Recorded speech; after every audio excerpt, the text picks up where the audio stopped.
Subscribe कीजिए हमारे channel नूर रज़ा को और बेल आइकन को प्रेस कीजिए जिससे आपको हमारी न्यू वीडियो की नोटिफिकेशन मिलती रहे। सरकारे गरीब नवाज रज़ी अल्लाह ताला ने इरशाद फरमाते हैं, आइए अल्लाह अकबर, इस दलील के लिए दलीलुल आरिफीन की तरफ चलते हैं। सरकारे गरीब नवाज फरमाते हैं कि मैंने बहुत तालीम हासिल की, लेकिन तालीम हासिल करने के बाद मैंने रसूलुल्लाह की अहदीस से जो मोती चुने हैं वो ये हैं। सरकार गरीब नवाज फरमाते हैं कि मैंने पढ़ा है किताबों के अंदर कि बड़े से बड़ा गुनाह करने की बुनियाद पर उतना नुकसान नहीं होता, बड़े से बड़ा गुनाह करके अल्लाह को बंदा उतना नाराज नहीं करता। सबसे ज्यादा नुकसान उस वक्त होता है जब कोई इंसान अपने ईमान वाले भाई को जलील करता है, यानी ईमान वालों को जलील करना ये सबसे बड़े नुकसान का बाइस बनता है। अल्लाह अल्लाह अकबर उस वक्त सबसे ज्यादा नाराज होता है जब तुम कोई अपने मुसलमान भाई को जलील कर देते हो। मेरे आका अलैहिस्सलाम के दीवानों, मैं आपसे पूछना चाहता हूं, सरकारे गरीब नवाज की तालीम तो देखो। फरमाते हैं बड़े से बड़ा नुकसान अल्लाह अकबर तुम्हें उतनी मुसीबतों की तरफ न ले जाएगा जितना मुसलमान को जलील करना। सरकार गरीब नवाज फरमाते हैं इंसान को गाली देना तो बहुत दूर की बात है, अल्लाह के रसूल ने फरमाया कभी खटमल को भी गाली मत दो, कभी पिस्सू को भी गाली मत दो। अगर तुमने खटमल और पिस्सू को गाली दिया है तो क़यामत के दिन अल्लाह तुमसे उसके मुतालिक सवाल करेगा। सरकारे गरीब नवाज फरमाते हैं अगर तुमने किसी मोमिन को गाली दी है और उससे माफी नहीं मांगी और तुमने तौबा नहीं की है तो मुझे डर है जब मरोगे तो तुम्हारा ईमान तुमसे छीन लिया जाएगा और तुम काफिर होकर के मरोगे। मेरे आका अलैहिस्सलाम के दीवानों, मुझे बताओ जिस मजहब के अंदर खटमल और पिस्सू को गाली देने की इजाजत नहीं है उस मजहब में बीवी को गाली देने की इजाजत कैसे हो सकती है? बीवियों को मारने वाले, बीवियों को माँ बहन की गालियां देने वाले, बेटों और बेटियों को माँ बहन की गालियां देने वाले कहां हैं? अगर तुमने किसी मोमिन को अल्लाह अकबर एक गाली दी है तो गरीब नवाज का मसलक ये है। सरकारे गरीब नवाज फरमा रहे हैं मरने से पहले तुम्हारा ईमान छीन लिया जाएगा। और ये बात कब की जा रही है? 800 साल पहले की जा रही है, 850 साल पहले की जा रही है। यानी उस दौर में जो गालियां आज तुम देते हो एक दूसरे को, इस गाली का तो कोई तसव्वुर ही नहीं था।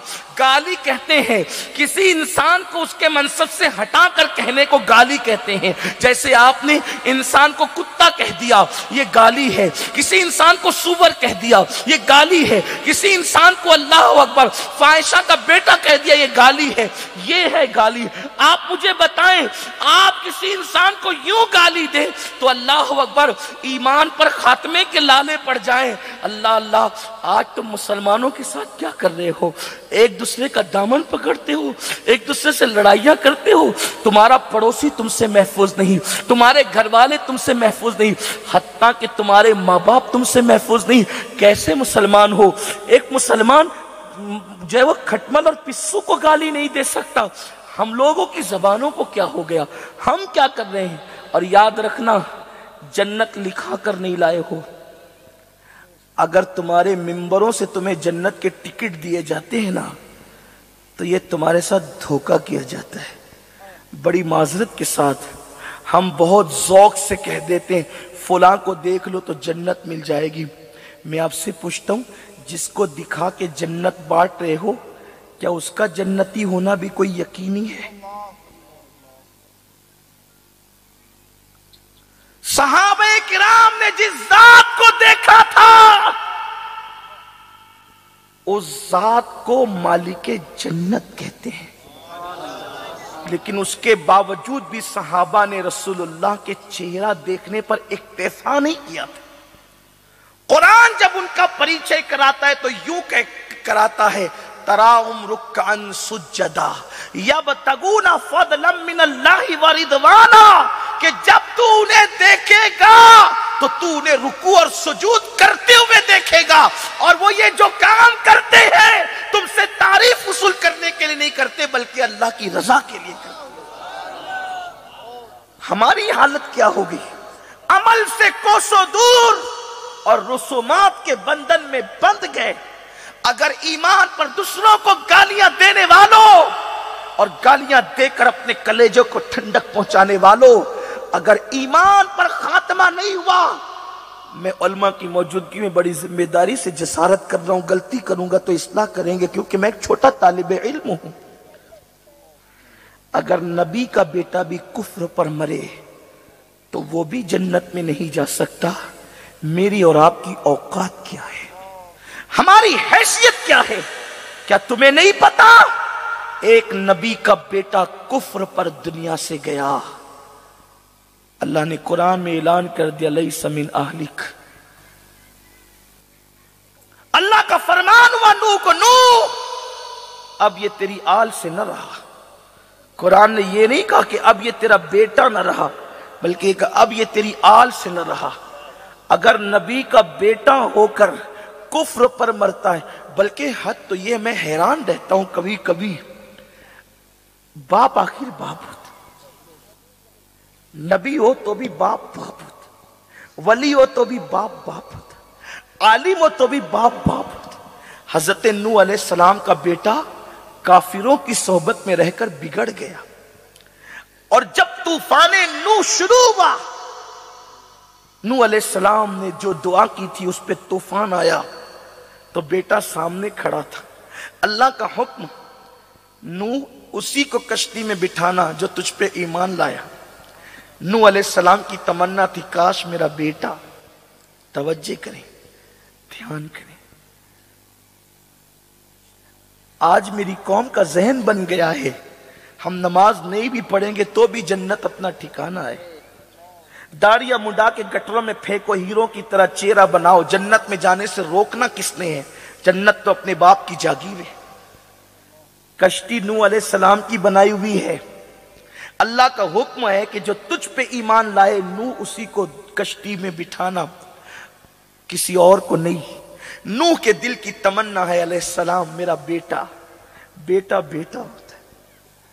نوح علیہ السلام اللہ کے حکم کے سامنے کس قدر مؤدب ہے، سوچتے ہیں کہ بیٹا میرا کلمہ پڑھ لے تاکہ کشتی میں بٹھا، بیٹے کو سمجھانے لگے میرے بیٹے ایمان لے آ تاکہ کشتی میں بٹھا لوں، اس لیے کہ میرے اللہ نے طوفان بھیجا ہے، اب زمین سے پانی نکلے گا، آسمان سے برسے گا، دنیا ڈوب جائے گی۔ بیٹے نے کہا آپ کی اللہ کا طوفان جب آئے گا تو میں پہاڑ پہ چڑھ جاؤں گا اور اپنے آپ کو بچا لوں گا۔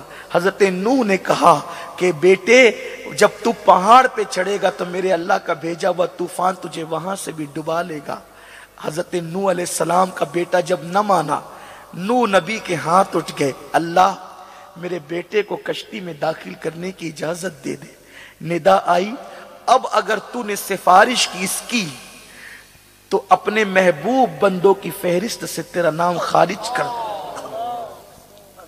سنیو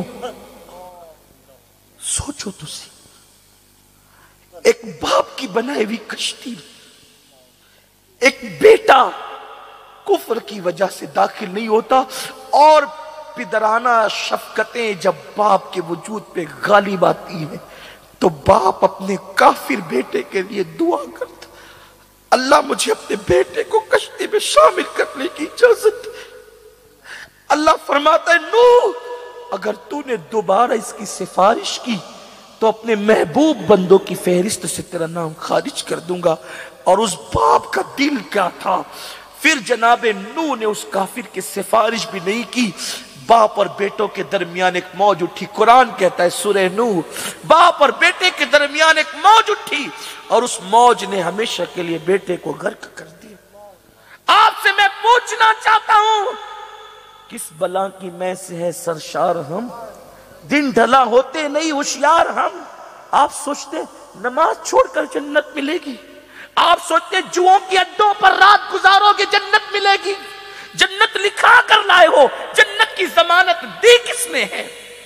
وہ ام المومنین عائشہ صدیقہ سلام اللہ علیہا جس کے بستر پہ قرآن نازل ہوتا ہے، میری عقیدتیں کہتی ہے بستر عائشہ طور سے کروڑوں درجہ افضل مجھے نظر آتا ہے، کیونکہ طور پر موسیٰ ہے، بستر عائشہ پر جان موسیٰ ہے، طور پر توریت آتی ہے، بستر عائشہ پہ قرآن نازل ہوتا ہے۔ नारे तकबीर, नारे रिसालत, जश्न ख्वाजा जिसके गरीब बिस्तर नवाज। पे कुरान आता हो, जिसके बिस्तर पे कुरान आता हो, वो रातों को हाथ उठाकर कहती है काश मैं पैदा ना होती, काश मैं पैदा ना होती, ताकि क़यामत के दिन हिसाब देने से बच जाती।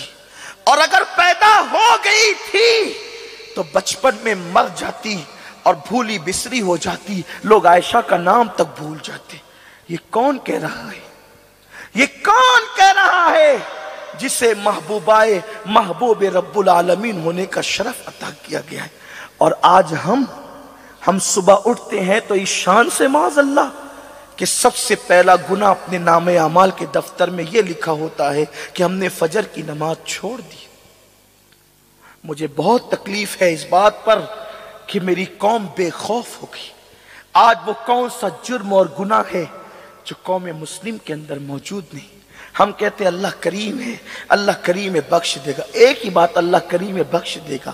इमामुल मुतकल्लिमीन मौलाना नकी अली खान रहमतुल्लाह अलैह लिखते हैं, अल्लाह को करीम जानकर गुनाह करने वाले अल्लाह को कादिर जानकर तू जहर क्यों नहीं खाता? जब वो करीम है, वो करीम है, वो तेरे गुनाह पे तुझे बख्श देगा। वो कादिर भी तो है, जहर खाने पे तुझे जिंदगी भी दे सकता है, लेकिन तूने उसे कादिर जानकर कभी जहर नहीं खाया और तू उसे करीम जानकर गुनाह करता है। इसका मतलब शैतान ने तेरी फिक्र को अगवा कर लिया, शैतान ने तेरी फिक्र को माज़अल्लाह अलियाज़ु बिल्लाह तेरी फिक्र और तेरे दिमाग पर वो छा गया। अल्लाह को करीम जानकर गुनाह मत करो। अल्लाह की पकड़ भी तो देखो वो कितना गैरत वाला है। देखिए